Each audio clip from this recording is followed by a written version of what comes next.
Bonjour à toutes et tous les personnes qui nous rejoignent. On va bientôt commencer ce webinaire sur l'adaptation en entreprise au changement climatique.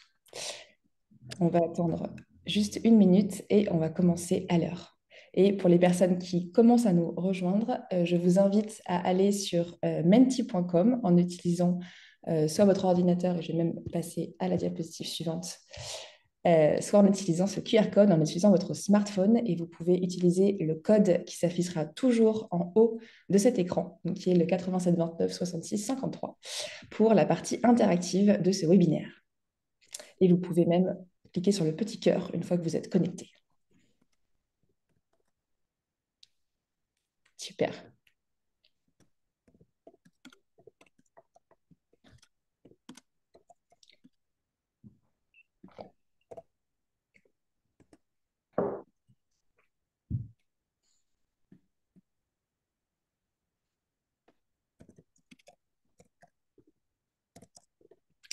Et donc, je précise que vous aurez toujours la possibilité d'accéder à cet espace Menti pendant toute la durée de la présentation.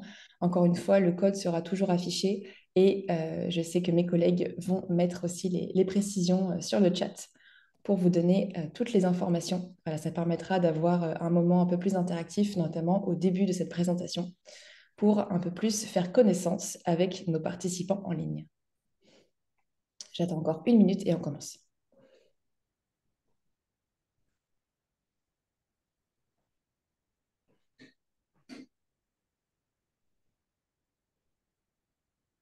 Écoutez, il est 9h32, donc je vous propose de commencer à l'heure parce que nous avons une heure ensemble ce matin. Je suis ravie de vous accueillir. Bienvenue à notre webinaire organisé par la Carbone 4 Academy sur le thème de l'adaptation au changement climatique, axé sur la pratique et les retours d'expérience des entreprises. Donc ça va durer une heure avec environ 45 minutes de présentation et 15 minutes de questions-réponses. Donc pour les personnes qui viennent de nous rejoindre, voilà, nous allons utiliser cet espace interactif qui s'appelle menti.com, et donc vous pouvez soit scanner le QR code, soit utiliser le lien et le code sera toujours affiché en haut de votre présentation. Donc, je vais commencer simplement par me présenter. Donc, je m'appelle Juliette Deck. Je suis la co-directrice de la Carbone 4 Academy, qui est le centre de formation de Carbone 4 pour les professionnels. Notre objectif, c'est de diffuser les méthodologies et les outils de travail d'excellence que nous avons construits ces 15 dernières années à Carbone 4 au contact de nos clients, dans le but que de plus en plus de personnes acquièrent des compétences opérationnelles et qu'ils deviennent de plus en plus autonomes, efficaces et précis sur la mise en œuvre de la transition en entreprise.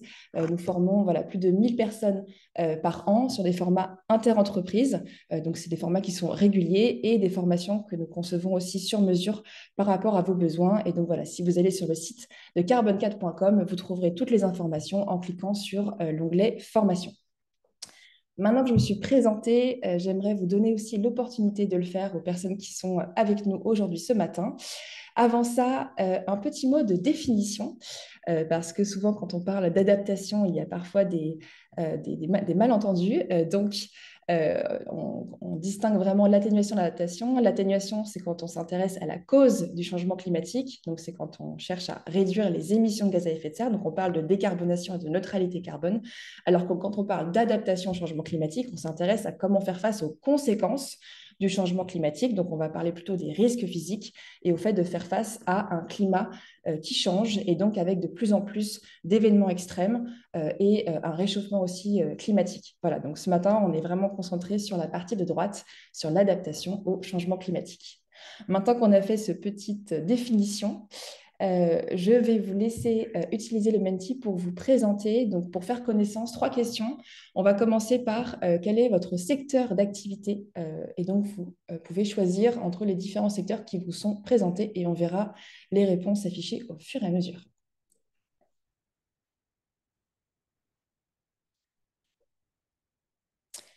Alors, on voit que pour l'instant, nous avons une majorité d'assurance, finance et conseil,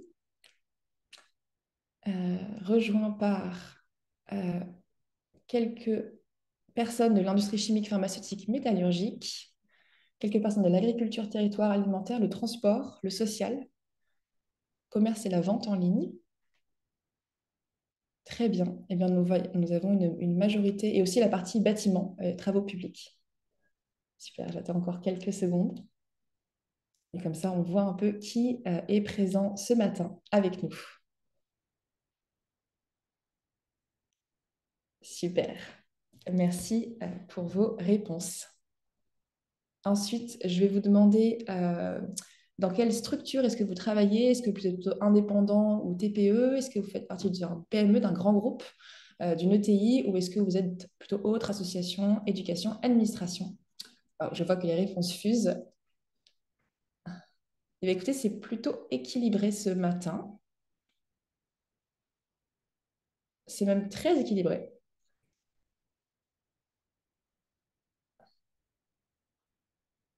Très bien.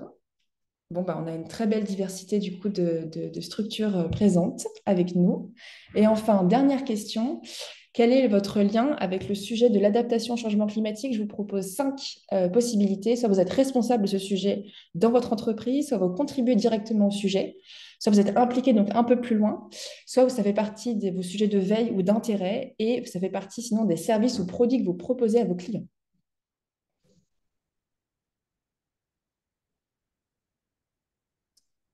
Donc, je vois qu'il y avait beaucoup de consultants et de petites entreprises, donc c'est cohérent avec la partie que beaucoup d'entre vous, ça fait partie des produits et services que vous proposez.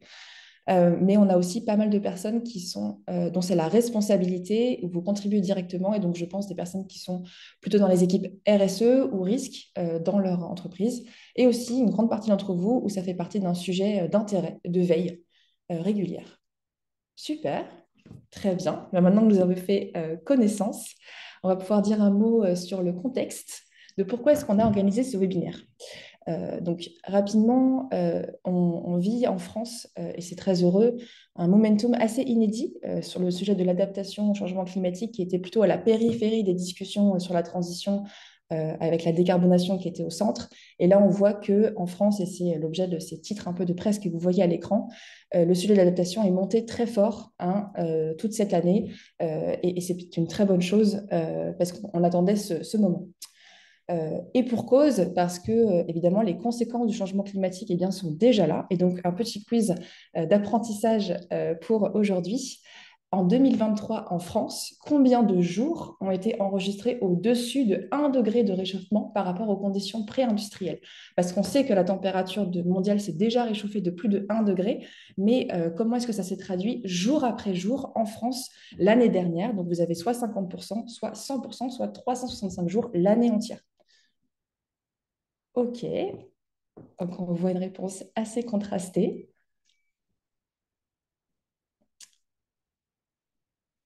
J'attends quelques secondes pour les derniers votes. Donc la majorité d'entre vous pense que c'est plutôt 70%, donc quasiment, enfin une très grande partie de l'année.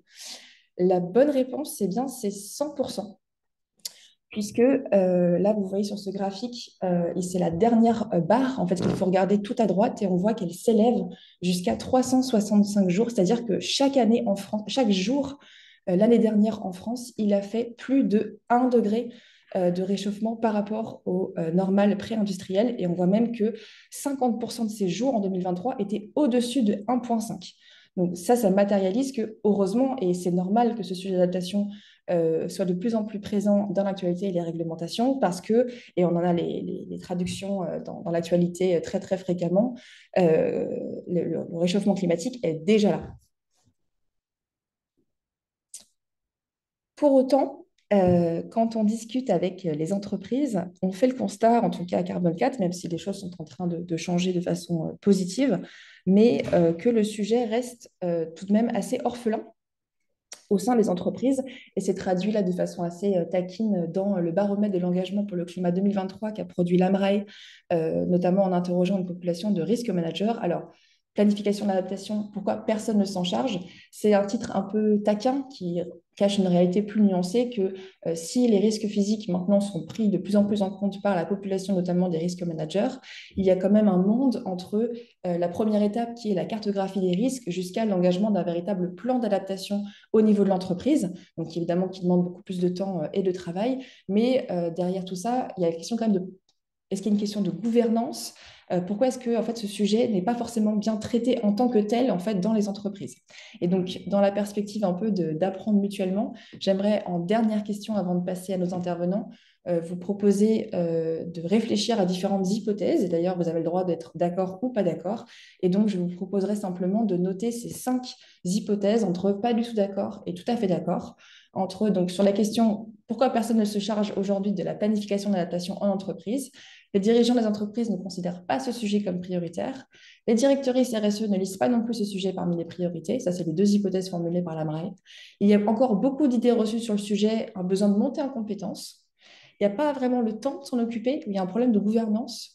Et enfin, les entreprises, en fait, elles se sont vraiment mises au travail, mais elles ont besoin de temps pour construire notre démarche. Voilà, je vais vous laisser réagir, comme ça on verra aussi ce que vous en pensez, ce que vous voyez aussi au sein de vos entreprises.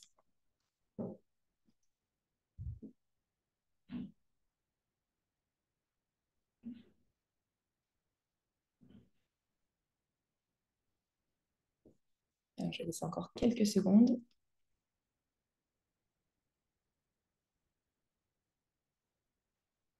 parce qu'il y a des résultats assez nets qui se dégagent.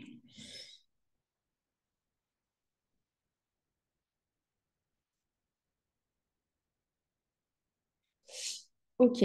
Eh bien, si on lit, on va dire, l'avis de la salle aujourd'hui, c'est que, il y a un des freins assez nets qui est que les dirigeants d'entreprise ne considèrent pas ce sujet comme une priorité. Donc, peut-être qu'il y a un sujet de portage, en fait, de soutien aussi de la direction sur ce sujet et qui a encore beaucoup d'idées reçues et de besoin de monter en compétences. Et que, en fait, il y a aussi simplement personne n'a le temps de s'en occuper. Et donc, il y a quand même un problème de gouvernance. Donc, ça tombe bien. C'est un peu de tous ces sujets dont on va un peu décortiquer ce matin grâce à nos intervenants. Donc, merci beaucoup pour cette présentation. Et donc, sans plus attendre, voilà, quel est le programme pour aujourd'hui? Donc, on va s'intéresser au mode d'emploi pour l'adaptation en entreprise. Pardon, je vais trop vite. Donc, les freins et les opportunités, les interactions avec les obligations réglementaires, quelles sont les compétences qui sont requises, quelle est la gouvernance idéale, bref, qui doit faire quoi pour que ce sujet avance dans les entreprises. Et donc aujourd'hui, au programme, nous avons donc, on a fini l'accueil, on va avoir déjà le point de vue de l'administration publique avec l'intervention d'Antoine Comte-Bello qui travaille au secrétariat général à la planification écologique. Et on aura le retour d'expérience de 2 entreprises, Renault Trucks et Clients, justement sur comment est-ce qu'elles ont pris ce sujet. Donc elles vont nous ouvrir un peu la boîte de leur entreprise. On les remercie parce que ce genre de retour d'expérience est extrêmement précieux pour pouvoir avancer concrètement. Et enfin, on conclura par un temps de questions-réponses. Et donc, je vous invite très fortement à utiliser l'espace Q&R. Et je remercie mes collègues qui sont derrière aussi ce chat pour répondre au fil de toutes les questions et remonter celles qui vont être discutées à la fin. Antoine, la place est à toi. Donc, Antoine, il est directeur de programme au secrétaire général à la planification écologique et donc ravi de l'avoir ce matin. Et donc, tu peux partager tes diapositives si tu le souhaites. Je vais arrêter mon partage d'écran. Bonjour à toutes et à tous, est-ce que vous m'entendez bien? Très bien. Formidable, merci à Carbone 4 de son invitation et merci de me donner la possibilité de m'exprimer. Je vous propose une présentation en 2 temps. D'abord, peut-être rappeler ce qu'est la planification écologique, pourquoi est-ce que cette organisation a été mise en place au sein de l'État il y a 2 ans, et ensuite évoquer avec vous comment le sujet de l'adaptation est pris en compte et va être progressivement davantage encore pris en compte dans la réglementation, les outils et les aides publiques. Et enfin, finir peut-être sur quelques suggestions concernant l'appropriation de ce sujet par les filières économiques et les entreprises. Pourquoi la planification écologique? Vous le savez sans doute aussi bien que moi, voire mieux, les enjeux de la transition écologique sont multiples. Il s'agit bien sûr de l'atténuation. Il y a également le sujet d'adaptation qui nous réunit aujourd'hui, la biodiversité, la protection de la santé des Français, ou encore l'économie circulaire. Il y avait un constat il y a 2 ans, c'est que ces sujets n'étaient pas pris en compte de manière globale et leurs interactions étaient souvent sous-estimées dans les politiques publiques. D'où l'une des raisons à la création d'un secrétariat général à la planification écologique placé auprès de la première puis du Premier ministre, qui a vraiment pour vocation de prendre en compte toutes les problématiques, les chantiers de la planification écologique. C'est ceux qui s'affichent là à l'écran. Donc on voit que ces chantiers sont multiples. Se loger, produire, se nourrir, consommer, préserver, se Alors, déplacer. Antoine, c'est simplement que je pense que tu n'as pas encore partagé ton écran. D'accord. Je recommence. Là, je pense que ça va. Oui, c'est en train Ok. d'arriver. Ah, pardon, c'était de mon côté. Bah, c'est parfait, c'est nickel. Parfait, excusez-moi. Donc un enjeu vraiment d'aborder toutes ces questions, comment se loge-t-on, à la fois sous l'angle de la décarbonation. Pour l'exemple du logement, on sait qu'il y aura un enjeu très fort de décarboner à la fois les modes de chauffage et de rénover les enveloppes, mais aussi de prendre en compte l'adaptation pendant qu'on accompagne les ménages à se rénover pour éviter qu'on ait fait des changements de chaudière sans penser par exemple au confort d'été dans l'enveloppe bâtimentaire.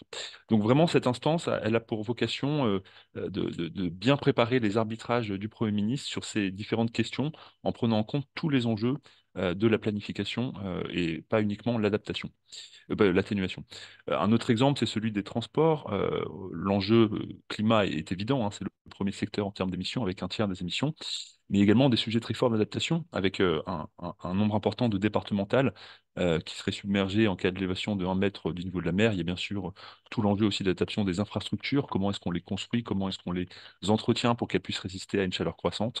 Un sujet ressources très important, qu'il s'agisse des ressources en biomasse, pour produire les biocarburants, mais aussi par exemple des ressources en lithium pour produire suffisamment de véhicules électriques par rapport à nos trajectoires de décarbonation. L'enjeu biodiversité aussi, qui est vraiment à prendre en compte quand on travaille sur les transports, avec par exemple le sujet de la fragmentation des zones d'intérêt écologique lorsqu'on construit des infrastructures. Et enfin, un sujet santé qui ne doit pas être négligé dans la planification écologique, avec l'exemple des morts liées à la pollution de l'air en ville. Voilà donc un peu en résumé pourquoi un secrétaire général à la planification écologique a été mise en place auprès du Premier ministre. Notre rôle, c'est vraiment d'essayer de faire travailler ensemble tous les ministères pour que lorsqu'on propose une loi, lorsqu'on étudie un sujet, on essaye vraiment de prendre en compte toutes les dimensions de la transition et pas uniquement l'angle carbone. Peut-être pour revenir maintenant au sujet de l'adaptation qui nous concerne plus spécifiquement aujourd'hui, peut-être quelques mots déjà général sur le cadre de travail de l'État. Vous le savez sans doute toutes, un plan national d'adaptation au changement climatique est en cours d'élaboration. Il aurait dû sortir, être publié au début du mois. Le contexte fait qu'il sera sans doute un petit peu, sa publication sera un petit peu décalée. Néanmoins, ce plan, il a vraiment vocation à donner les grandes orientations de l'État, des pouvoirs publics concernant l'adaptation sur les prochaines années, de préciser aussi quel sera l'impact sur les différentes politiques publiques de cette trajectoire d'adaptation au changement climatique qu'on appelle la TRAC et qui prévoit notamment un réchauffement de la France de 4 degrés en 2100 et prévoit aussi un certain nombre de mesures sectorielles pour renforcer la prise en compte de l'adaptation au changement climatique que je ne pourrais pas toutes vous évoquer aujourd'hui parce que le plan n'est pas sorti, mais un certain nombre ont déjà fait l'objet de concertations. Euh, Une fois ce cadre général posé, il y a aussi le cadre européen, hein, bien sûr, avec la directive CSRD qui va imposer aux grandes entreprises de prévoir aussi un plan d'adaptation dans leur plan de transition. Comment aujourd'hui l'adaptation est prise en compte dans la réglementation, les outils et les aides publiques et quelles sont les pistes d'accélération? Ça concerne tout d'abord pour la réglementation les conditions de travail. Il y a déjà aujourd'hui un certain nombre de règles hein, concernant l'adaptation des conditions de travail à la chaleur, par exemple, et ces obligations de prévention des employeurs vont être renforcées dans le cadre du prochain PNAC, avec des mesures générales, mais aussi sectorielles, par exemple dans le cadre du BTP. Il y a aussi bien sûr les plans de prévention des risques naturels hein, élaborés au niveau départemental, qui constituent un peu le cadre euh, local d'identification des risques. Ces plans vont progressivement aussi être actualisés avec la nouvelle trajectoire d'adaptation qui prévoit un réchauffement renforcé. C'est aussi le cas de mesures sectorielles, comme dans la RE 2020, il y a aujourd'hui un volet confort d'été qui a été ajouté lors de cette réforme sur la construction du bâtiment ou encore sur tout ce qui est ICPE et évaluation environnementale, l'adaptation au changement climatique sera renforcée dans ces évaluations, notamment dans les études de danger, pour que, par exemple, les installations classées ou les grands projets industriels prennent en compte ce réchauffement climatique dans leurs projets et que ce ne soit pas un oubli qui pourrait avoir des conséquences graves à moyen terme. Donc, il y a un enjeu aussi plus général de renforcement des normes techniques pour un certain nombre de domaines, les infrastructures, le bâtiment, pour que progressivement les réglementations prennent en compte ce réchauffement. Donc, c'est un travail de fourmi, hein, réglementation par réglementation. Regarder si ces réglementations doivent être adaptées pour qu'elles s'adaptent à un monde plus chaud. Et puis au niveau local, vous avez aussi tout ce qui est documents de planification régionaux et des EPCI qui doivent déjà présenter une analyse des risques associés à la trajectoire de réchauffement climatique. Donc voilà un cadre réglementaire qui existe déjà et qui va être renforcé avec le PNAC pour mieux prendre en compte cette trajectoire de réchauffement accrue par rapport au cadre précédent. En termes d'outils, la puissance publique met aussi à disposition des collectivités et des entreprises des outils pour mieux prendre en compte dans leur stratégie d'adaptation. Il y a bien sûr cette trajectoire nationale de référence, le TRAC, qui prévoit sur plusieurs décennies l'évolution des températures et qui permet aussi de donner un thermomètre. Il y a des outils mis en place par Météo France, par exemple le Climadiac commune et le Climadiac entreprise, qui permettent une appréhension fine au niveau local des impacts du réchauffement, des quantitatifs mais aussi qualitatifs. Les cartes du BRGM, bien sûr, par exemple sur les aléas et du CEREMA sur les aléas du trait de côte. Et puis des outils développés par l'ADEME, tels que la méthode ACT Adaptation. Je ne sais pas si vous connaissez ACT Évaluation, qui permet d'évaluer la robustesse des plans de transition des entreprises. ACT Adaptation, elle vise aussi à évaluer l'ambition des stratégies d'adaptation des entreprises à partir de plusieurs indicateurs. Et enfin, adapter les dispositifs de la puissance publique, c'est aussi les aides. Donc BPI France propose à partir de la rentrée un diag adaptation sur le modèle du diag décarbonation qui permet aux entreprises de faire un diagnostic sur leur vulnérabilité. Vous avez aussi le fonds vert qui avait été renforcé, même si dans le cadre des arbitrages récents, il y a des discussions sur son montant, mais et qui prévoit des poches de financement pour l'adaptation, surtout pour les collectivités, mais ça permet de renforcer les moyens publics pour cette problématique.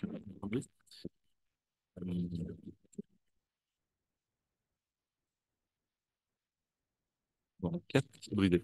Et puis, bien sûr, des aides sectorielles. Je pense par exemple au secteur de la forêt, qui est très mal en point, et pour lequel des fonds ont été débloqués, notamment pour encourager le renouvellement forestier, ou encore sur le domaine de l'agriculture, pour lesquels des diagnostics sur les exploitations agricoles et les impacts du changement climatique sur chaque exploitation sont proposés enfin, sont en cours de proposition pour justement aussi renforcer cette prise en compte par les acteurs de ces secteurs. Et puis, il y Antoine, a, petite parenthèse. oui, Excuse-moi, je crois qu'on est bloqué à une slide précédente. On est encore aux enjeux pour les entreprises. oui, tout à fait, non, il n'y a plus C'est de normal, slide, d'accord, c'est ok, normal. ok. C'était Voilà. ok, très bien. Enfin, un enjeu un peu transversal aussi dans les dispositifs mis en place par la puissance publique, France 2030, ce type d'aide publique, à minima, de prise en compte de l'adaptation dans une perspective de ne pas aggraver l'exposition de l'entreprise à l'adaptation. Donc ça, c'est un travail aussi qu'on mène pour faire en sorte que ces aides n'aillent pas à l'encontre de- d'une meilleure adaptation de l'entreprise au changement climatique. Voilà un peu un panorama de comment cette problématique est prise en compte. Elle sera encore davantage dans la réglementation, les outils et les aides publiques. Peut-être maintenant quelques mots pour terminer, et je ne serai pas plus long, sur comment aussi au niveau des filières et des entreprises, il sera intéressant de travailler sur ce sujet d'un point de vue puissance publique. D'abord, au niveau des filières, il y a un enjeu de faire comme on l'a fait sur la décarbonation, d'élaborer des guides génériques, mais aussi des guides par filière qui puissent identifier les risques et les meilleurs leviers pour les prévenir. Sur la décarbonation des feuilles de route sectorielles ont été élaborées par les différentes filières pour préciser les leviers pour atteindre nos objectifs. Il y a un enjeu vraiment de travailler ensemble sur l'adaptation aussi. Et ces guides par filière pourront ensuite, bien sûr, guider aussi les entreprises sur les meilleures pratiques à mettre en place. Euh, et puis au niveau des entreprises, il y a un enjeu aussi de peut-être prendre en compte davantage encore l'adaptation, d'abord par la compréhension via des études de vulnérabilité pour évaluer l'exposition de l'entreprise, ce qui permet aussi de remonter ce sujet peut-être à un niveau plus transversal et de ne pas le cantonner aux enjeux RSE. Il y a vraiment, comme l'adaptation implique des conséquences économiques très, très significatives pour l'entreprise, il y a un enjeu vraiment qui fasse partie de la stratégie cœur de cette entreprise pour être suffisamment prise en compte. Et puis, une fois qu'on a fait cette étude de compréhension, il y a un enjeu d'élaborer un plan d'adaptation euh, en lien, bien sûr, avec les objectifs réglementaires tels que la CRCRD, mais qui permettent du coup de préciser aussi les actions pour faire face à ces risques identifiés. Et sur ce plan-là, je pense que les dispositifs déployés par l'ADEME comme acte d'adaptation permettent aussi de donner des outils aux entreprises à la fois pour élaborer ce plan et pour le challenger. Donc voilà, je ne serai pas plus long pour laisser la place aux autres intervenants. Merci encore et puis à votre disposition s'il y a des questions. Merci Antoine. Je pense qu'on va juste prendre une question. Il y a beaucoup de participants qui demandent où trouver la liste de tous les outils et dispositifs que tu as cités. Donc ça, je rassure tout le monde. Nous les enverrons en retour de mail aux personnes qui ont participé. Comme ça, vous aurez bien toute la liste. Et simplement, peut-être un commentaire général, évidemment, parce que la question que tout le monde se pose, c'est suite à la dissolution. Quelle est, on va dire, la certitude ou pas de la sortie, on va dire, de ces plans. Voilà, je sais que tu ne pourras pas répondre à toutes ces questions, mais peut-être un commentaire général avant de passer au retour d'expérience des entreprises, puisque évidemment, le sujet est un petit peu brûlant sans faire de mauvais jeu de mots. Hmm. Alors effectivement, on entre dans une phase d'incertitude assez grande, hein, qui sera progressivement éclaircie dans les prochains jours. Il reste que l'adaptation, c'est un sujet majeur pour tout le monde. On ne peut pas le nier, quelle que soit la couleur politique. Il va faire plus chaud. Il y a un besoin d'adapter les entreprises. C'est aussi une question économique. Donc sur l'adaptation, je ne pense pas qu'un parti quelconque ait intérêt à revenir en arrière parce que ce serait porter préjudice aux citoyens, à l'économie, et dénier un phénomène qui est réel et s'accentue. Mais voilà, il y a une phase d'incertitude, vous l'avez tous compris. Merci beaucoup et peut-être qu'on aura d'autres questions du coup pour toi à la fin de la présentation. Je vais moi repartager du coup mon écran pour passer du coup à la deuxième partie de ce webinaire. Pour aller maintenant creuser d'un point de vue des entreprises. Et donc là, on va avoir deux témoignages l'un à la suite de l'autre. Le premier, du coup, de Christophe Voisin, qui est directeur de la Sustainability chez Renault Trucks, et Nicolas Tavares, donc, qui travaille pour le groupe Clients, qui pourra se présenter, mais qui s'occupe notamment de maintenance d'énergie et de partie sécurité, hygiène et sécurité. Donc là, on va rentrer dans le vif du sujet. Donc Christophe, je propose qu'on commence par vous. Donc je vous laisserai bien sûr vous présenter en mettant votre micro. On va commencer peut-être par une première question, c'est-à-dire est-ce que vous pouvez raconter le chemin parcouru jusqu'à aujourd'hui sur l'adaptation au changement climatique, c'est-à-dire qu'est-ce qui a été les éléments un peu déclencheurs, peut-être au niveau de l'entreprise et à votre niveau personnel, sur ce sujet de l'adaptation au changement climatique. Et voilà, et donc en résumé, par quoi vous avez commencé et où vous en êtes aujourd'hui. Très bien. Bonjour à tous, vous m'entendez? Très bien. Ok. Donc, effectivement, je m'appelle Christophe Voisin, je suis responsable du développement durable chez Renault Trucks. Renault Trucks qui fait partie du groupe AB Volvo, c'est important puisqu'on est aussi tributaire quelque part d'une organisation globale mondiale. Et ça interagit un petit peu avec notre sujet. Euh, L'adaptation au changement climatique. Moi, j'ai pris la direction de cette équipe il y a un peu moins de 3 ans. Et puis, on avait évidemment tous les sujets classiques, comptabilité carbone, tout ce qui concerne les réglementations, bien sûr, tout ce qui concerne les substances chimiques et autres. Et on avait pas mal de sujets qu'on avait listés comme des nouveaux sujets à travailler. Et évidemment, l'adaptation au changement climatique. Il est clair qu'en 2022, quand on a été soumis à la taxonomie, si vous voulez, ça a quand même été, je pense, le premier élément déclencheur. C'est-à-dire faire un constat, une évaluation sur ces fameux Do Not Significantly Harm criteria. Donc faire une évaluation sur le côté de l'adaptation au changement climatique. Et c'est vrai on partait de rien. Et dans le groupe, moi j'avais un petit peu l'impression qu'on avait une approche un petit peu, j'allais dire, basique, interne, et qu'on avait un besoin de structurer cela. Donc c'est vraiment la taxonomie qui a lancé, j'allais dire, qui a été déclencheur, notamment pour solliciter des entreprises extérieures. Et puis si on en vient au chemin parcouru, bon, on a donc travaillé avec Carbone 4, on l'a fait par étapes.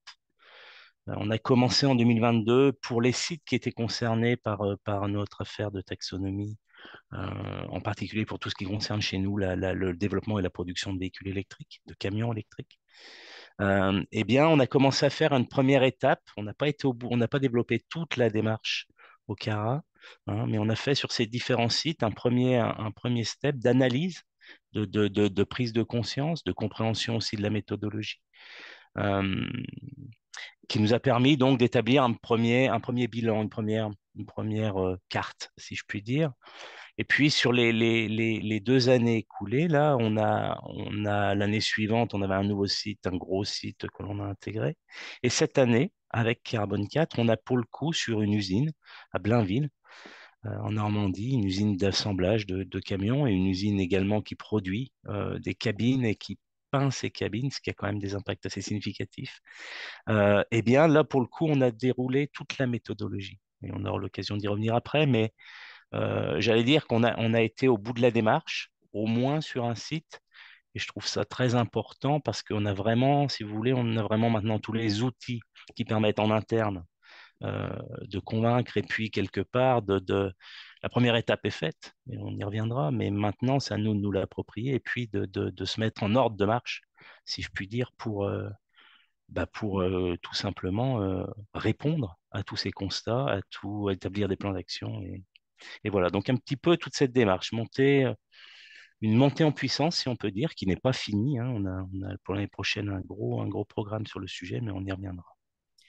Donc on voit effectivement que la partie réglementaire a été assez importante sur le fait de cranter ce sujet en interne.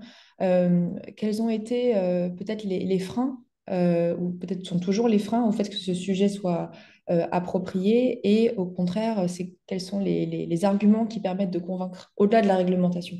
Hum. Au début, les freins, c'est assez simple, hein. C'est devant l'étendue, j'allais dire, des sujets que l'on a traités. Il y a quand même beaucoup de choses, hein. Et puis, quelque part, dédier un minimum de budget sur le sujet. Ça, je dirais que ça a été le premier frein. Par contre, euh, donc par rapport à ces freins, évidemment, la taxonomie et le besoin quand même d'initier une démarche, une étude, ça a quand même bien contrebalancé. Par contre, ce qui est assez clair, c'est que maintenant, euh, j'allais dire, l'approche structurée fait que on a quand même, on embarque pas mal de monde. J'ai pour objectif, avant la fin de l'année, là, sur cette étude, je disais sur un site sur lequel on a vraiment déroulé toute la méthodologie, le directeur d'usine se l'est approprié. Par contre, moi, mon objectif, là, à court terme, c'est la direction générale qu'on passe une heure avec eux pour vraiment dérouler tout ça. Et si vous voulez, le but sera, sur cet exemple, sur un site donné, le but sera très clairement de systématiser l'approche sur l'ensemble de nos sites.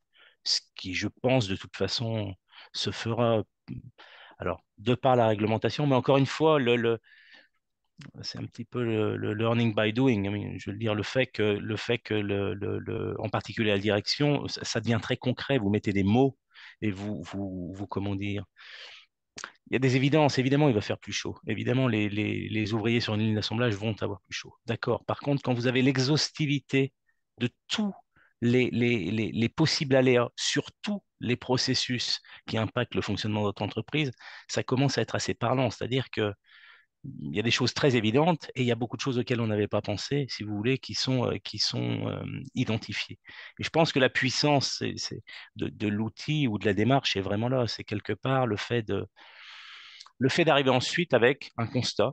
Voilà, on se projette, on comprend comment fonctionne notre entreprise dans tous les secteurs et pour toutes les parties prenantes. Puis ensuite, on se projette dans le futur et dans ces interactions entre la fragilité de certains processus et puis les aléas à venir.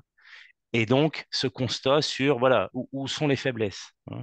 Et je pense qu'avec ça, avec cette approche structurée, si vous voulez, et ce constat exhaustif, je trouve que c'est assez puissant pour convaincre bah, évidemment, la pertinence quoi, de l'approche.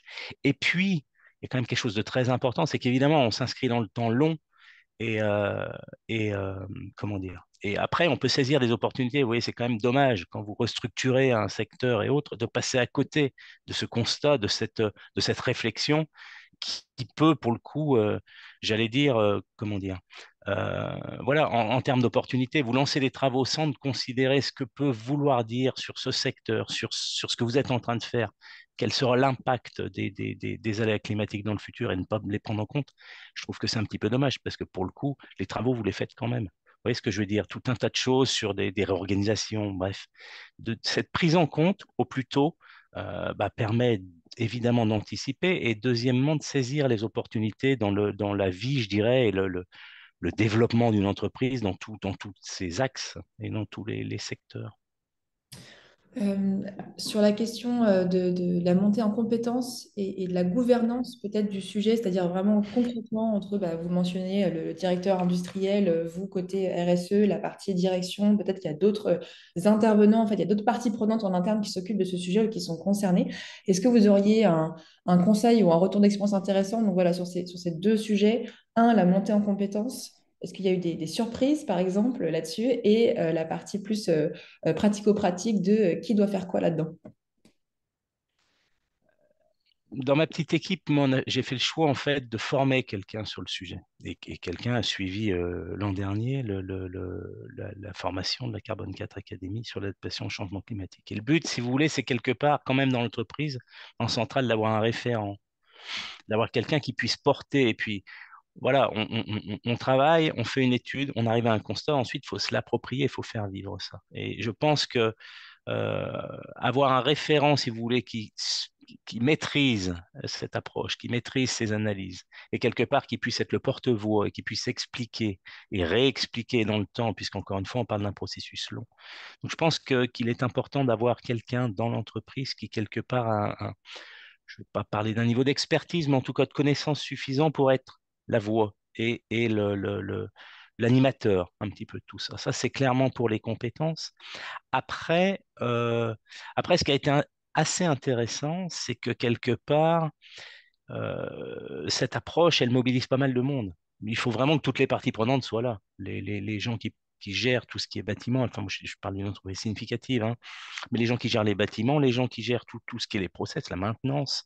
euh, et donc, ce qui est une nécessité absolue à mon sens, c'est vraiment d'avoir toutes ces parties prenantes autour de la table.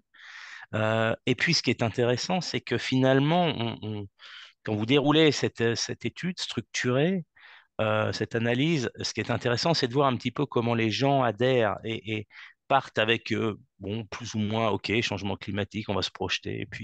Et puis au fil du temps, et j'allais dire de la structure, comme tout ça est très structuré, vous les emmenez avec vous. Et ce qui est intéressant, c'est vraiment qu'à la fin du processus, les gens, quelque part, arrivent au constat, enfin, ce constat très, très propre et se l'approprient. Parce que ils voient tout un tas d'actions qui les concernent et comme ils ont pleinement participé à toute la démarche de réflexion et à toute l'étude, euh, eh bien, ils s'approprient le sujet. Et nous, on l'a bien vu dans cette usine, si vous voulez, quand il y a eu la restitution au comité de direction, un peu les différents intervenants qui poussaient un petit peu, et qui, comment dire, pas qui sponsorisaient, mais vous voyez, qui plébiscitaient l'approche. Donc ça permet de convaincre et ça permet d'embarquer les chefs et ça permet de se l'approprier et de faire en sorte qu'ensuite on le fasse vivre, ce plan. Hmm. Ok, et peut-être si vous vouliez partager en dernier soit une victoire et ou un message clé de ce que vous avez appris sur ce chemin, qui est un chemin de longue haleine, un marathon. Ouais, un marathon,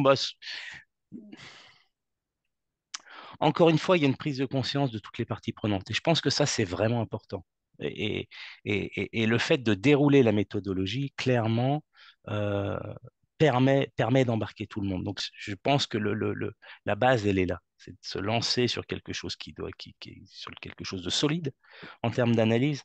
Et là, vous embarquez tout le monde. Euh, je pense franchement que le temps, c'est un peu de travail, mais finalement, encore une fois, si je vois sur une usine, on parle ici d'une usine de plusieurs milliers de personnes, de 3000, il y a 3000 personnes qui vont dans cette usine tous les jours. Qu'est-ce qu'on a fait? On a bossé, je me rappelle plus, mais comment dire, l'investissement des gens en local, vous avez, allez, on va dire une vingtaine de personnes qui ont passé 2 journées là-dessus.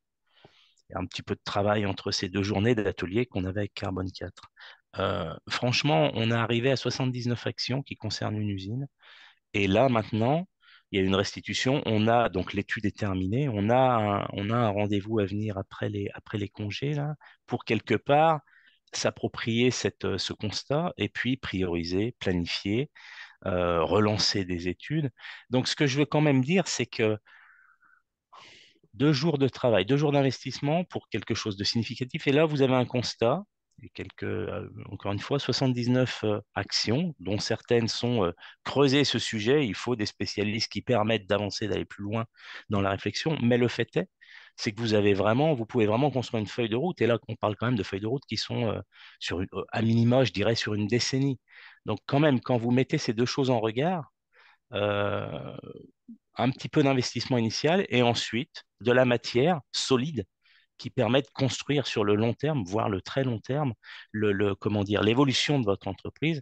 Et encore une fois, le côté je saisis les opportunités, il est quand même dommage. On a tout, une entreprise vit, il y a beaucoup de choses qui évoluent. Il est quand même dommage de ne pas prendre en compte au plus tôt tous ces éléments et j'allais dire profiter de la dynamique en cours pour les intégrer et puis pour faire en sorte d'aller dans la bonne direction et se préparer. Donc je pense que c'est vraiment ça le truc, c'est finalement l'investissement initial qui peut paraître un petit peu significatif. Le fait est, c'est vu le résultat et vu j'allais dire la matière que vous avez ensuite pour réfléchir sur le long terme, je trouve que voilà, très efficace et le rendement il n'y a pas à discuter sur l'efficacité de l'approche. Super, bah, merci pour ce témoignage très utile. Nicolas, du coup, je vais me tourner vers vous. Du coup, pour le groupe Clients, et peut-être que vous pouvez mettre votre caméra. Si vous le souhaitez, génial, on vous voit très bien. Donc peut-être je vais vous laisser présenter le groupe Clients en termes d'activité rapidement. Et bah, même question, si vous pouvez nous raconter un peu de votre côté quels a été peut-être les éléments déclencheurs, les déclics, et quel a été le chemin parcouru sur les derniers mois, années, sur ce sujet de l'adaptation au changement climatique. Bonjour à tous, je m'appelle Nicolas Tavares, je suis le directeur maintenance HSE Énergie du groupe Cléance. En quelques mots, le groupe Cléance, c'est une trentaine d'usines à travers le monde. La majeure partie de notre activité, c'est l'injection plastique, mais on fait aussi donc thermoplastique, thermodure, on fait aussi de la compression thermodure, de l'usinage plastique, alu, carbone, composite et un petit peu de travail des métaux. On adresse plusieurs secteurs d'activité, l'aéronautique, l'automobile, le médical, l'industrie et quelques autres. La prise de conscience, d'abord, elle a été personnelle. C'est moi qui ai commencé à me poser des questions sur le sujet il y a de cela entre 2 et 3 ans à peu près. On travaillait, nous, chez Cléance, déjà beaucoup sur le sujet de l'empreinte carbone, l'établissement de notre stratégie carbone, se projeter sur la trajectoire 1,5 liée aux accords de Paris. Donc, on était en train de travailler d'arrache-pied tous ces sujets. Et moi, j'ai commencé de par les actualités, puisque depuis quelques années en France, l'actualité est catastrophique à plusieurs moments par an. Et moi, j'avais pas souvenir d'avoir vu ça quand j'étais enfant, aux infos. Donc, j'ai commencé à me poser des questions sur le sujet. C'est là où j'ai commencé à me documenter un petit peu sur l'adaptation et non pas l'atténuation pour travailler en entreprise. Et puis, il y a à peu près 2 ans, on a commencé lors de visites assurances, parce qu'on fait des visites de prévention sur plusieurs usines par an avec nos assureurs pour voir le niveau de risque et renégocier nos contrats. Euh, j'ai commencé à avoir des questions des ingénieurs prévention sur la possibilité de continuer à exploiter ces usines-là dans 15 ans, dans 20 ans, dans 50 ans, et les risques structurels pour ces usines si dans 25 ans, les sols ont trop séché, on a des fissures structurelles qui nécessitent de démolir le bâtiment parce qu'on ne sait pas les récupérer. Ben voilà ce genre de choses. Et à l'époque, ça m'a fait tiquer, puisque c'était la première fois qu'on avait ce type de questions en visite de prévention assurance. Et à peu près dans les mêmes eaux, on a commencé à avoir dans nos questionnaires, que ce soit certains questionnaires RSE clients, mais aussi dans les échanges et les questionnaires RSE de nos actionnaires, de nos investisseurs, des questions qui commençaient à arriver par rapport à l'adaptation, au changement climatique. Donc là, ça a été la seconde prise de conscience, plutôt au niveau entreprise. Voilà, tout s'est interconnecté. Le problème, c'est que, bon, on parle d'adaptation, c'est un bien grand mot. Autant l'atténuation, quand on a commencé à bosser sur le sujet, on est dans le bain, on avance et la feuille de route, elle se trace et ensuite, c'est plus que trouver des solutions techniques et le meilleur compromis financier. Autant l'adaptation, ça reste un gros mot qui fait un peu peur et on ne sait pas trop comment l'aborder. Donc, je me suis renseigné, je me suis dit d'abord, il faut se former. Voilà, c'est la première étape. Si on ne sait pas de quoi on parle, il faut se former. Donc j'ai regardé, j'ai trouvé la formation Carbone 4, le contenu me plaisait. Donc je me suis inscrit, je l'ai suivi en fin d'année 2023. Et là, il y a eu un autre élément déclencheur. Cette formation m'a permis d'ouvrir les yeux sur la manière d'aborder le sujet, avec notamment la méthode Okara, hein, qui a été vue pendant cette formation pour prendre le sujet avec une certaine méthodologie, avec des sources surtout, puisque avec la méthode Okara, vous nous avez donné des sources d'informations pour ensuite déployer l'analyse, pour vraiment se projeter sur différents scénarios, sur différents aléas. Et c'est là, voilà, je me suis dit, de toute façon, la base, c'est de commencer à faire l'étude. L'étude, on va pas pouvoir la faire sur une trentaine d'usines du jour au lendemain, parce que c'est quand même quelque chose de dense. Donc, on va d'abord zoomer sur les usines qui sont dès aujourd'hui à risque avec certains aléas, que ce soit une usine qui est en zone inondable, que ce soit les usines qui sont situées dans des pays ou des zones où on a déjà des étés très rudes, où on a déjà peut-être des manques d'eau par moment, et dans le temps, dérouler ensuite sur 100% du périmètre, mais en priorisant vraiment à chaque fois sur les usines déjà concernées et ensuite les plus susceptibles d'être concernées, euh, pour se poser les bonnes questions. Voilà. Bon, entre-temps, il y a un sujet qui est sorti, qui a un petit peu mis à mal ma stratégie de déployer sur 2024 les premières analyses, on va dire, sur à peu près 3 usines qui sont déjà concernées par des sujets, pour se faire la main. Bon, la CSRD, voilà. La CSRD, nous, on est soumis pour 2026 par rapport à l'année de reporting 2025. Donc on a dû, c'est pareil, se faire accompagner puisque généralement on n'est pas équipé en interne pour aborder ce type de sujet.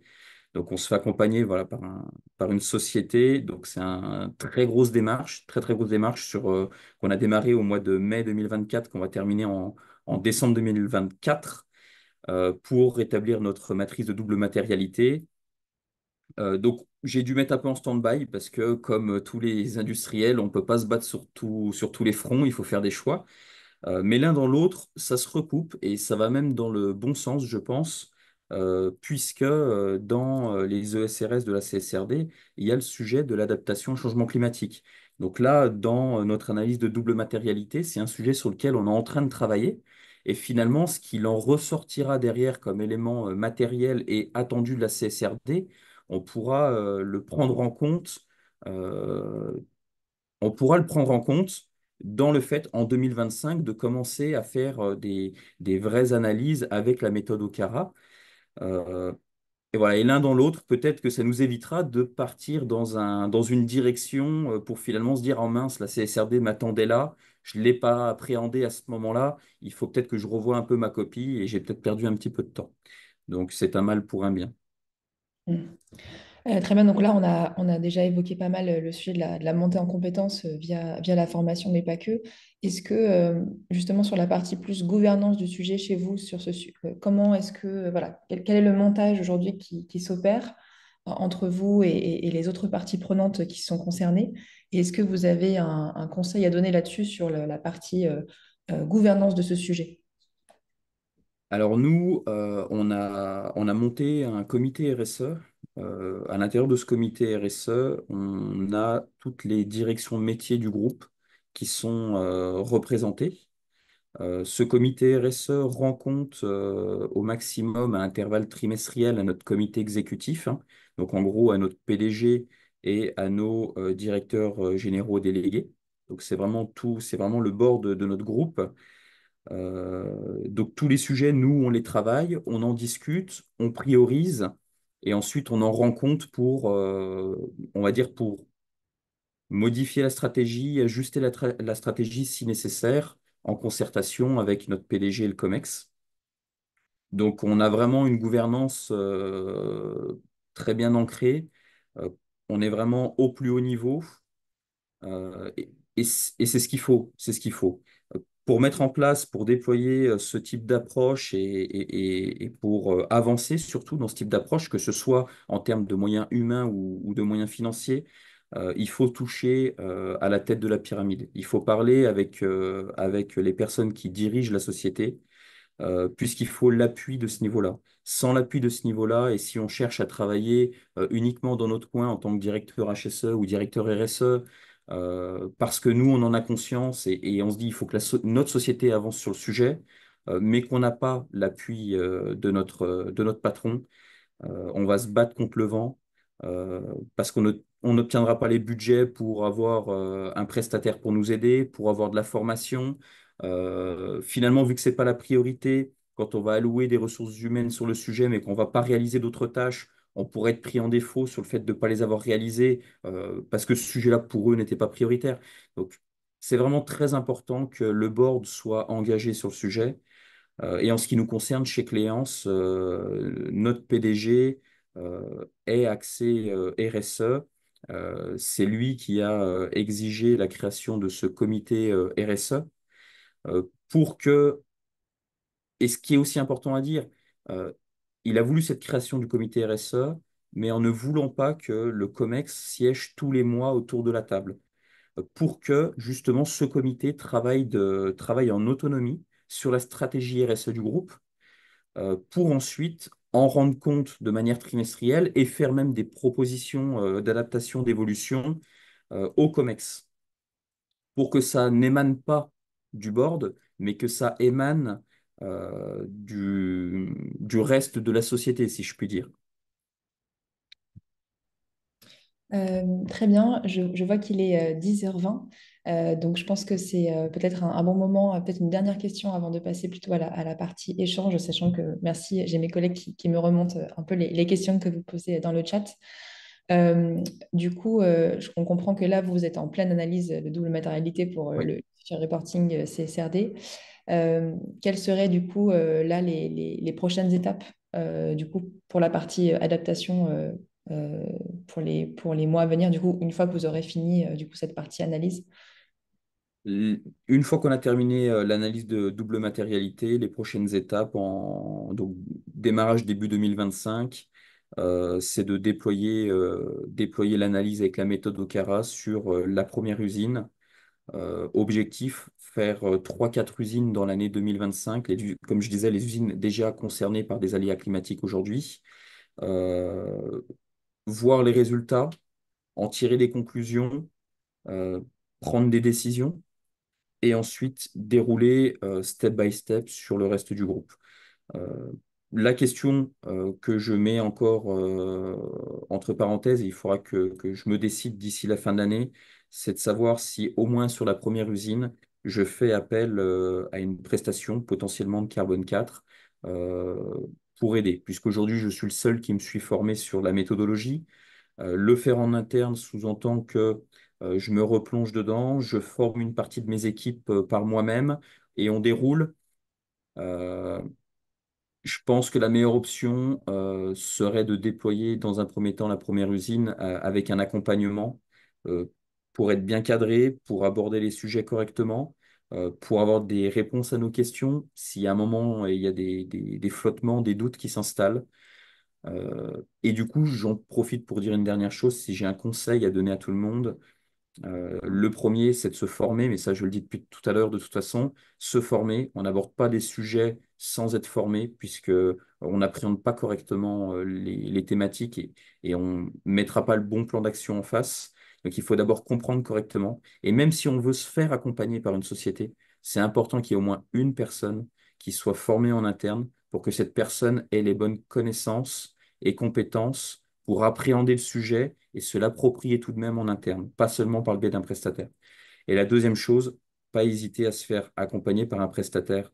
On ne peut pas tout ingérer en interne, on n'a pas des ressources infinies. Et parfois, il faut savoir avouer qu'on a besoin de compétences très spécifiques qui ne font pas partie des compétences généralistes qu'on a dans nos équipes. Ok, merci pour ce retour d'expérience. Je vous propose maintenant de privilégier voilà, les temps de questions-réponses. Notamment, il y a des questions autour de un peu des exemples concrets, à la fois donc peut-être pour vous, Christophe, qui avez conduit ces premières analyses. Est-ce qu'il y a des aléas, par exemple, identifiés pendant l'analyse que vous n'aviez pas forcément en tête en commençant l'analyse? C'était un peu des surprises. Et est-ce que vous pouvez citer peut-être un exemple concret d'adaptation que vous allez ou que vous aimeriez mettre en œuvre? Alors, il y a vraiment, j'avais lu aussi pourquoi choisir un site, comment vous avez hiérarchisé les sites là pour les études. On a pris un site qui était d'abord un site qui produit des véhicules électriques, qui est par ailleurs un site qui est très proche de la mer, de l'océan Atlantique, en Normandie. Qu'est-ce que l'on n'avait pas anticipé? Il y a quand même la dimension des sols qui travaillent, hein, les sols qui se contractent, toute cette dimension-là. Du reste, avec l'étude, hein, une des conclusions, c'est de lancer une étude avec un spécialiste, puisque cette méthode, et je pense que personne n'a la prétention d'avoir l'expertise dans tous les secteurs, donc certaines actions identifiées, ce sont tout simplement de lancer des études. Donc typiquement sur les sols, sur comment est-ce que tout ça, comment est-ce que nos bâtiments pourraient évoluer en termes de, j'allais dire en termes d'assises, hein. Ça, c'est quelque chose qu'on n'avait pas forcément beaucoup anticipé. Et puis, même si le risque submersion, si vous voulez, évidemment, on y pensait un petit peu, étant au bord de la mer, le fait est, c'est que c'est plutôt la conjonction des aléas entre eux. C'est-à-dire élévation du niveau de l'eau, mais également combiné à des tempêtes et puis qui font, si vous voulez, cette conjonction qui fait que ce qu'on s'est aperçu lors de l'étude, et ce qui est intéressant également, c'est que dans la région, c'est de la région près de Blainville, il y a un plan, et près de Caen, pardon, c'est Blainville, mais tout près de Caen, il y a un plan qui s'appelle Caen-sur-Mer et qui est un peu d'anticiper cette montée des eaux. Mais ce qu'on s'est aperçu avec notre étude et ce qui a poussé à la suite, là, c'est que voilà, les hypothèses prises sont finalement sont peut-être pas assez maximalistes. Et donc, on a pris l'initiative ensuite de rediscuter avec les autorités locales pour un peu essayer de monter le curseur sur allons un petit peu plus loin en termes de et si, vous voyez ce que je veux dire. Je pense qu'il y a eu un petit peu ça. Ça, c'est sur la submersion. On l'avait identifié, par contre, pas forcément dans cette ampleur-là. Ok. Et en termes d'exemples un peu concrets d'adaptation que vous pourriez mettre en œuvre? Alors là, c'est une chose qui est assez intéressante, c'est surélever vos machines. Et ça, c'est quand même, on en a beaucoup des machines, puis des grosses machines. Donc c'est lié à la submersion, clairement. C'est lié à la submersion. Et là, si vous voulez, en action concrète, c'est effectivement de se poser la question, notamment dans le plan directeur à venir, là, et dans le renouvellement de certaines machines sur des lignes d'assemblage et autres, de clairement se poser la question à quel niveau est-ce qu'on rehausse pas tout ça? C'est quelque chose quelque chose sur lequel on réfléchit. Et encore une fois, on revient au côté opportunité. On va pas lancer immédiatement un plan et des millions d'euros pour remonter toutes nos machines de 30 centimètres. Par contre, il est évident que dans les 10 ans qui viennent, on aura des choses à faire sur les différentes lignes. Et c'est à ce moment-là qu'il faudra qu'on prenne en compte ces aspects-là. Ok, une question qui vous concerne tous les deux. Comment, Nicolas, vous avez mentionné le fait de mettre en place un comité RSE. Est-ce que vous avez des conseils sur quelles sont les personnes qu'on met dans ce comité RSE? Tout à fait. Donc, si je prends l'exemple du nôtre, je pense qu'il est complet. Au niveau du comité RSE, on a donc moi, hein, je représente la direction HSE. J'ai quelqu'un dans mon équipe qui est préventeur environnement, qui travaille énormément sur tous ces sujets et même sur des sujets RSE plus larges. On a une personne qui représente la direction RH, une personne de la direction finance, une personne de la direction R&D pour tous les sujets liés à l'éco-conception, par exemple. On a une personne du service commercial, une personne du service achat pour bien représenter toute notre chaîne de valeur. Euh, et j'ai fait, et j'ai fait le tour, oui, et j'ai fait le tour. Voilà. Et ensuite, l'ensemble de notre COMEX tous les trimestres. Ok, Christophe, si vous avez peut-être vous un autre façon de fonctionner. Il faut clairement, évidemment, il y a le comité de direction. Et donc, voilà, j'allais presque dire pas de les éduquer, mais les sensibiliser. Et ça, c'est le premier, le cœur de la machine. Par contre, après, pour moi, il y a clairement l'appropriation par les comités de direction locaux, c'est-à-dire par les responsables d'usine et leur comité de direction. Ça, c'est fondamental que ce soit eux ensuite qui, je vais dire, se sentent responsables et propriétaires de faire vivre le plan derrière, hein. On a l'étude, il faut que tout le monde soit impliqué, il faut que toutes les parties prenantes, euh, comment dire, disent un petit peu quelles sont les sensibilités et autres. Mais après, pour moi, c'est vraiment, et c'est la suite là où il faut qu'on pousse et qu'on suive, c'est que les comités de direction locaux, C'est-à-dire vraiment les gens qui ont d'une part le budget et d'autre part qui sont sur place et qui gèrent tout ça, qui se sont vraiment à eux de se l'approprier, le plan. Euh, Super, on a peut-être... alors, il est 10h29. Donc, moi, j'aime bien finir à l'heure pour libérer les personnes qui avaient d'autres engagements. Sachant on a bien sûr, grâce au Zoom, collecté toutes vos questions et donc on essaiera de répondre à la majorité d'entre elles en retour par mail et on complétera aussi notamment sur les aides financières pour les entreprises et la typologie d'entreprises qui sont concernées par ces aides parce qu'évidemment tout ça c'est un budget et donc c'est important d'avoir des aides d'État aussi pour pouvoir avancer très concrètement. Je vais simplement conclure pour vous dire, voilà, qu'évidemment, merci beaucoup aux intervenants. Euh, Si vous êtes intéressé par nos formations, évidemment, pour notamment combattre l'importance des idées reçues hein, sur ce sujet qui n'est pas à supplanter l'atténuation, mais qui doit se traiter quand même en parallèle. Parce qu'il y a des sujets très liés entre atténuation et adaptation, et il faut quand même conduire des actions qui sont pertinentes pour les deux et qui ne desservent pas l'un ou l'autre. Et donc, nous, on a une session on a plusieurs formations en fait qui traitent de ce sujet, dont une directement qui s'appelle Adaptation au changement climatique, adapter son organisation au changement climatique. Et je précise à toutes les personnes qui nous écoutent que il y a la chance là il y a un fonds qui s'appelle le fonds FNE, qui est un fonds d'État qui permet de cofinancer le coût des formations qui sont fléchées vers la transition écologique. Et ce fonds vient d'être renouvelé pour cette année. Et toutes nos formations y sont éligibles. Et donc, c'est à minima 50% du coût de la formation qui est couvert par les OPCO. Donc, il faut être salarié d'entreprise et donc faire appel à son OPCO. Donc, n'hésitez pas à mobiliser vos RH. Mais donc, c'est une opportunité vraiment extraordinaire pour commencer à penser à vos formations, notamment à partir de septembre, sur ce sujet où voilà, c'est très important pour l'investissement à long terme de l'entreprise et c'est investir maintenant pour ne pas le regretter dès aujourd'hui, mais aussi demain. Voilà, écoutez, voilà, moi j'aime bien finir à l'heure, donc ce que je vous propose, c'est de vous remercier infiniment, ainsi que tous nos intervenants. Encore une fois, on vous donnera aussi accès à ces diapositives et on essaiera d'apporter un maximum de compléments aussi par mail. Je vous souhaite à toutes et tous une excellente journée. On vous dit à bientôt et bon courage pour toutes vos démarches, notamment liées à l'adaptation au changement climatique. Bonne journée. Au revoir.